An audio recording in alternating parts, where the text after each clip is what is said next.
From the studios of Farm Journal Broadcast, this is AgDay.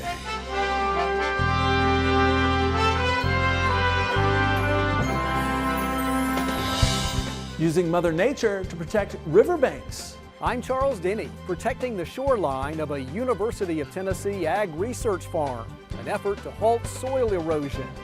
That story from the banks of the Tennessee River in Knoxville, coming up on AgDay. It's been a difficult year for dairy. It's a dogfight. It is a street fight. A look at the current pressures facing dairy producers now and in the future as we examine the state of the dairy industry. As farmers continue to fight the weather in an effort to get a crop in the ground. The latest planting numbers right now on AgDay. AgDay, presented by Pioneer. What's next happens when the name on the cap matches the power of one's purpose.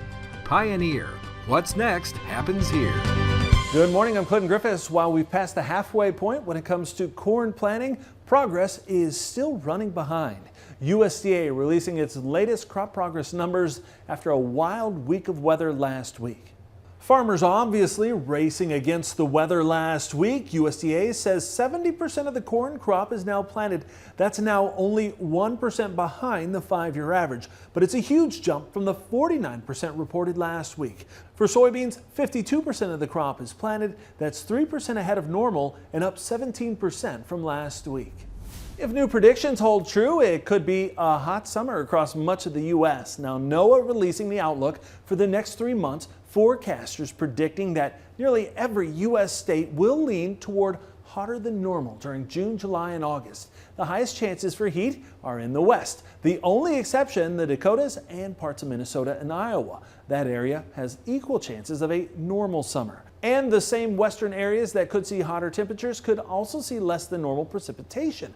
However, the Midwest could see equal chances. It comes as meteorologists say we are heading into a La Nina pattern, which is usually associated with drought conditions for the southern half of the country. Meanwhile, severe weather and too much rain continues to be an issue across the central part of the U.S. Meteorologist Matt Engelbrecht has an update. Yeah, we'll start off taking a look at the flooding potential coming up on a Tuesday. You can see behind me here that we're really tracking a cold front. Right along that cold front is where we see an uptick in the potential for severe weather and heavy downpours. Where that low is centralized, where that centralized low is located, that's where we have an increase in flooding potential. So as I get my words correctly out of my mouth, 15 to 40% chance up near Minneapolis. That's where the parent low is located.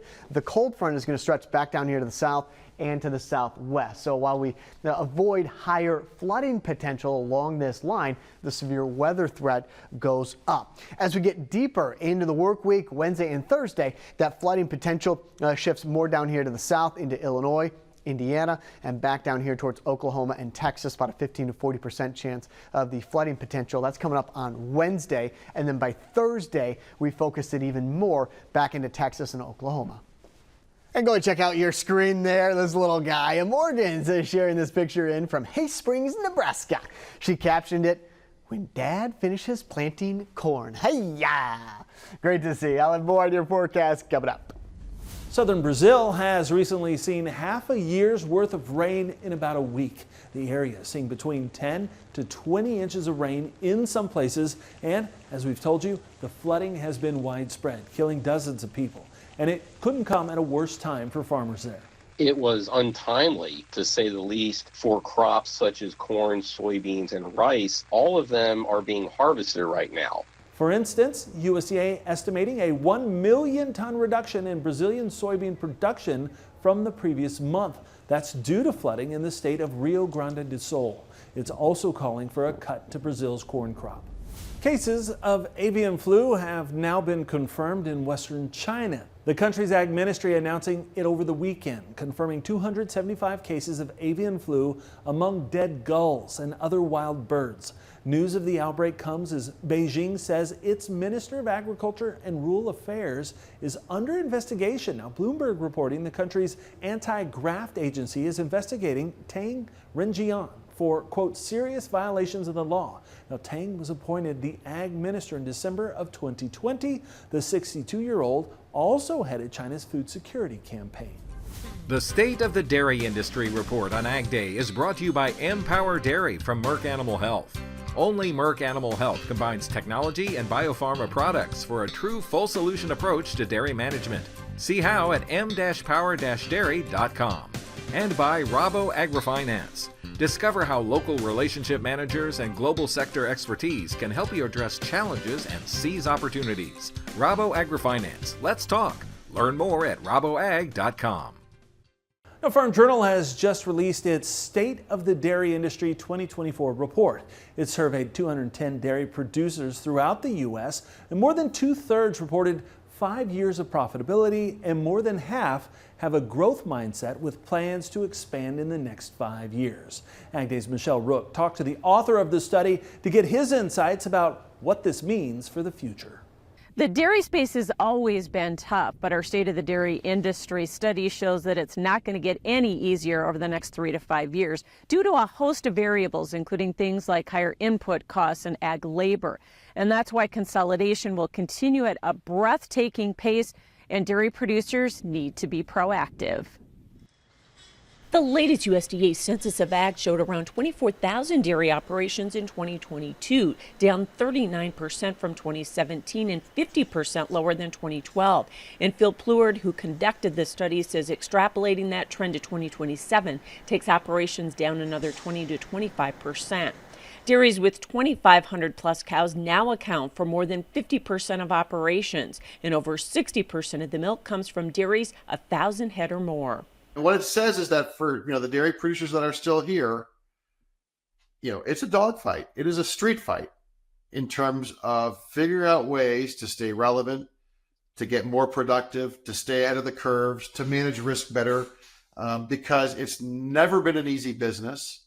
It's not going to be an easy business anytime soon. Dairy producers surveyed indicate the biggest challenges for the future are the pay price for milk, ag labor, and the cost of inputs. We've had a couple of years here of, relatively elevated feed prices. We certainly know that labor is more expensive, just sort of general inflation right around operations. To overcome those challenges, Plord says maximizing productivity presents a better chance of profitability. The investment needs to continue. Genomics, genetics, making the best productivity decisions we can around breeding, and then feeding, and then housing, and just, it's sort of the investment in productivity has to be there because productivity is profit at the end of the day, right? He says dairy producers also need to proactively deploy risk management tools. Producers maximizing dairy margin coverage received close to $150,000 in 2023. DMC can go a long way to providing real meaningful protection to a farm's profitability, and the cost of it is, it's sort of a no-brainer in terms of what it takes to get involved with DMC. So at a minimum, that's a nice safety net for up to 200, 300 cow producers. For 200 plus cow operations, Plord says dairy revenue protection paid out more than $500 million in net indemnities in 2023, and it's the key for staying in business. It's a great product because you're basically at subsidized put options, at a very, very high level. That's what we're dealing with. And so you're able to protect downside and keep the upside net of what it costs you for the insurance. Beyond that, he says the dairy industry is becoming increasingly dependent on exports, and farmers are losing out with the lack of a robust trade agenda. I just think from a political perspective, I think that farmers generally need to keep banging on the drum with their legislators and representatives that, ag trade is really, really important to the American farmer. And there's a whole world of opportunity out there. He also recommends cashing in on climate opportunities, leveraging data and technology, and investing in protein innovation.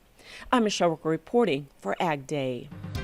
All right, thanks, Michelle. Now, wheat made some big price gains on Monday. Michelle is back to take a deeper dive into markets next. And later, protecting prime land along a key river in Tennessee, in the country.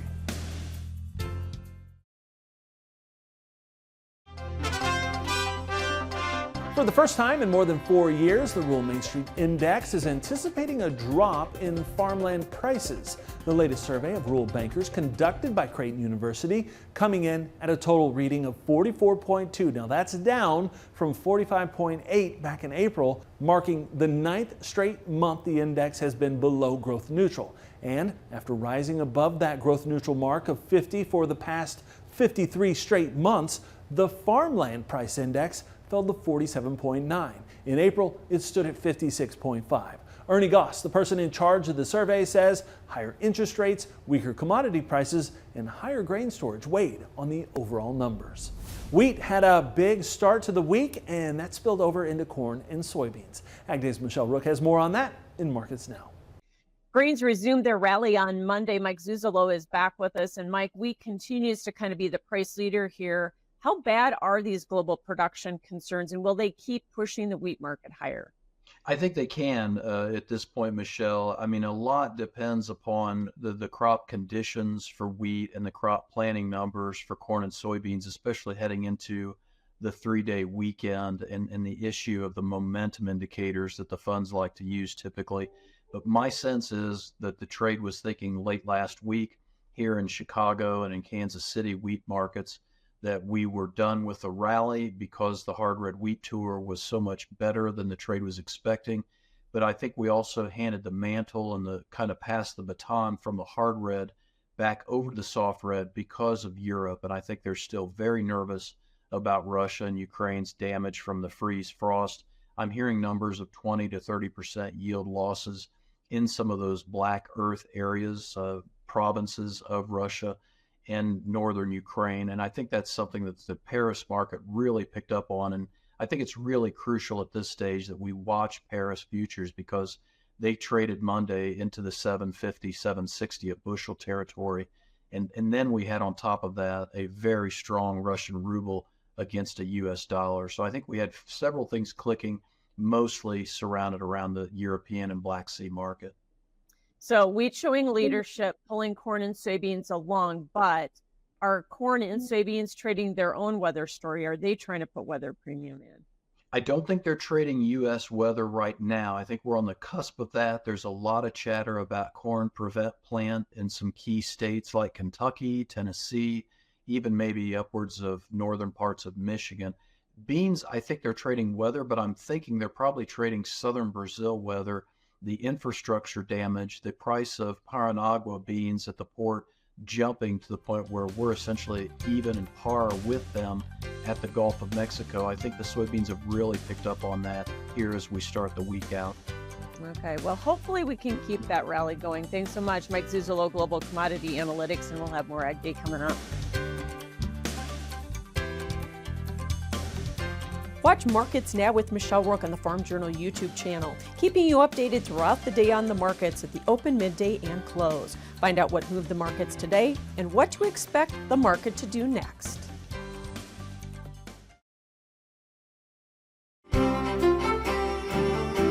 So we have that low pressure system, cold front, that is going to bring the potential for some severe weather and also some flooding potential parts of the United States going into the week. Now this is on Tuesday. You see a ridge trying to build back out here towards the east. A cold front is going to sweep through with that jet stream dipping down to the south. Now the reason why we have a number of days of severe weather, a number of days where we could see widespread showers and thunderstorms as we get kind of a broad trough digging in and across the United States. So not all that strong. It's not going to dig that far to the south, but enough to increase the rain chances. By Friday, we go right back over towards ridging for nearly 2/3 of the United States. You got back down here to the south and to the southeast, but also into the Midwest and to the south and to the southwest. So in terms of major systems coming through, it's kind of front loaded to this week. By Friday, Saturday, and Sunday, slightly quieter weather. Now our next low pressure system, or at least the next trough, trying to develop back out here towards the northeast. The stronger the ridge is, but more importantly, much like what we've seen in the summer months, the hotter it gets down here to the south, the harder it is for that colder air to move to the south. And obviously, if you don't have that cold air colliding with the warm air, then your severe weather potential is lower. So by Monday of next week, we go a little bit more zonal as we're going to be watching kind of a weak clipper system try to come through parts of the United States. Again, that's next week, but we are keeping our eye on it. As for that temperature outlook, and I mentioned that warmth, that heat, this is the 25th through the 29th down to the south, but also into the northeast. And you got some cooler, wet weather back into the Dakotas, and then warmer air. Now look at that, Salt Lake City, Utah, possibly above average during that time frame. As for the drought monitor, just to revisit this, we're really seeing more rain than necessary over a good portion of the United States, but there's a couple of areas that are relatively dry, according to the drought monitor, something that we're going to be monitoring for the next couple of days as we get some relief into Iowa and possibly even into Minnesota. Boca Raton, Florida, mostly sunny. That is a humid 90 degrees. Buckeye, Arizona, high about 94 degrees, low of 63. That is a dry 94 degrees. Rapid City, South Dakota, morning showers, high of 58.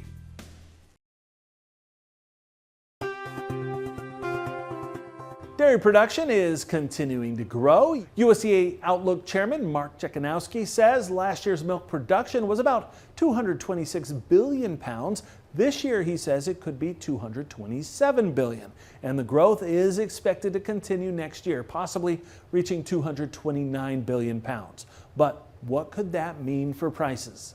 Across the board, we're anticipating prices to be lower, not dramatically lower, but lower, reflecting these larger supplies. USDA is forecasting this year's all milk price to average $21.20 per hundredweight. For next year, it could drop by 30 cents. More cases of H5N1 are being reported in dairy cattle. USDA's APHIS confirming there are now 51 herds with the virus in 9 states. Meanwhile, USDA continuing to do research to assure consumers of the safety of U.S. ground beef and dairy.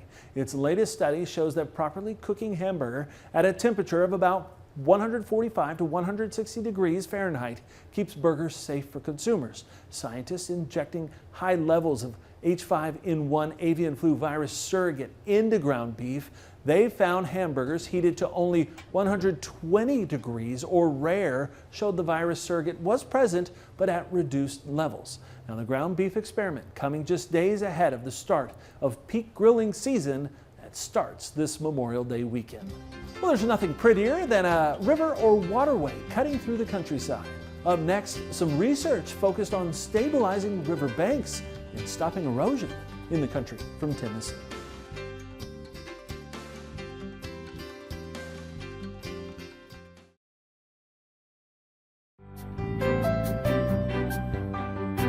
Soil erosion is a problem on many Tennessee farms that have rivers nearby. And as Charles Denny tells us, the University of Tennessee's Institute of Agriculture is working to protect soil from being washed away. The Tennessee River is formed as the Holston and French Broad Rivers converge in Knox County and flows past prime research land for UT's Institute of Agriculture, what's known as the Holston Farm. But the water can take away chunks of land, this area vulnerable to soil erosion. So you have a couple of different forces that you're dealing with. You have the Holston River coming down, which is, traveling from Cherokee Lake, and then you have the French Broad River coming from Douglas, and they converge right there. So you have a lot of forces and churning water and shear stress along the bank. To secure portions of the bank, a UT team is placing large rocks and adding native plants, what's called a riprap area in some parts, and creating a living shoreline. The riprap segments, the idea is that they take some of the energy out of the water as it flows along the bank. There are 2 main benefits here. First, stop the soil erosion, but also this is an ongoing research project. The UT team is monitoring this shoreline to see if this method might work well on other Tennessee waterways. UTIA experts say riprap areas of large stones have been a conventional solution to erosion. But in this project, researchers are looking to increase the use of plants, more natural and perhaps just as reliable.